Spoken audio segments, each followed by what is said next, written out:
Hello बच्चा party, कैसे हैं आप सब। आई होप सब बच्चे हैं, मस्त हैं एंड सभी सेफ हैं। तो बच्चा पार्टी, ये सेशन आज ना बहुत इंपॉर्टेंट सेशन होने वाला है। जैसे कि आप सबको पता है कि बिहार बोर्ड के जितने भी बच्चे हैं उन बच्चों को छुट्टियां नहीं मिली है। उन्हें हिंदी और संस्कृत में ही थोड़ा उन्हें ऐसा कह सकते हैं कि रिलैक्स मिला है, वरना उनके कॉन्टिन्यूसली पेपर थे।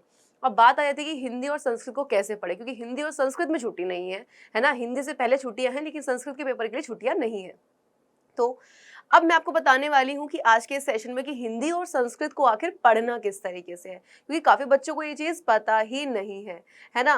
तो सबसे पहले जानेंगे कि कैसे कैसे। सबसे पहली चीज, आपका हिंदी का और संस्कृत का पेपर अलग होता है, तो दोनों की आपको अलग ही तैयारी करनी है। अब अगर मैं बात करूँ कि किसकी पहले करनी है, तो याद रखना, अभी छुट्टियां हैं, एग्जाम से एक दिन पहले तो आप हिंदी को ही पढ़ेंगे, है ना। तो अभी आपके पास टाइम है, तो हिंदी और संस्कृत दोनों को थोड़ा साथ लेकर चले, है ना। एंड बहुत सबसे बड़ी खासियत यहाँ पे, ये सबसे अच्छी बात हम कह सकते हैं कि बिहार बोर्ड की सबसे अच्छी खासियत ये कि भाई बिहार बोर्ड में आते हैं बेटा 50% ऑब्जेक्टिव, यानी कि यहाँ से अच्छे वर्क स्कोर करने के काफ़ी चांसेस रहते हैं।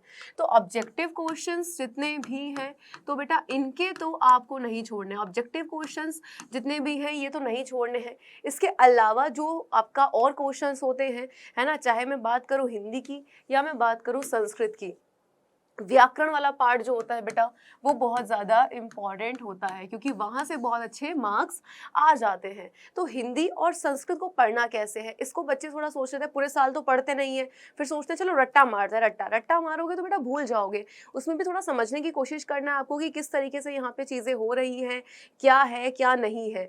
हिंदी अपने आप में सब्जेक्ट है, संस्कृत अपने आप में, और दोनों ऐसा नहीं कह सकते कि भाई एक जैसी हैं, बहुत ही ज़्यादा अलग है ना। तो हिंदी में व्याकरण वाले पार्ट पे ध्यान देना है, संस्कृत का भी ऐसा ही पार्ट होता है व्याकरण वाला, उस पर आपको ध्यान देना है। प्लस दोनों के जो ऑब्जेक्टिव क्वेश्चन है उनकी तो तैयारी ऐसे करनी है बहुत ही बढ़िया तरीके से।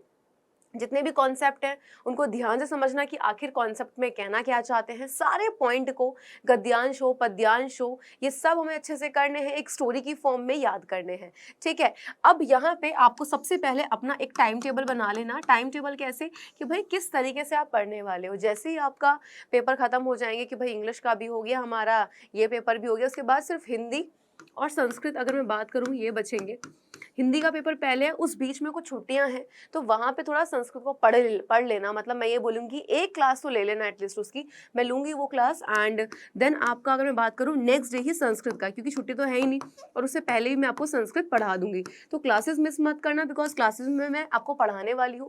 क्वेश्चन आंसर ऑब्जेक्टिव क्वेश्चन जितने ज़्यादा हो सके भरमार इनकी प्रैक्टिस करनी है और अच्छे तरीके से करना है, ठीक है। तो सब चीज़ों का ध्यान रखना है एंड अच्छे से अपने जो एग्जाम है उनकी तैयारी करनी है। क्लासेस में तो मैं मिलूंगी ही। आपको सबसे पहले ये चीज़ पता होनी चाहिए कि आखिर आपका बिहार बोर्ड का जो मॉडल पेपर है ये सब बच्चों को पता होना चाहिए कि किस तरीके से कितने नंबर का क्या आ रहा है, जो सबसे ज़्यादा मार्क्स के आ रहे हैं उनको नहीं छोड़ कर आना है। तो अगर आपको अभी नहीं पता है कि आपका मॉडल पेपर क्या है, तो अभी ये जान लो, अपना हिंदी और संस्कृत का मॉडल पेपर को जान लो, किस तरीके से पेपर पैटर्न रहने वाला है, क्या क्या चीज़ें आने वाली है, कहाँ पे चॉइस है कहाँ पे चॉइस नहीं है, ठीक है। बाकी चीजें हम क्लास में करेंगे, मिलते हैं।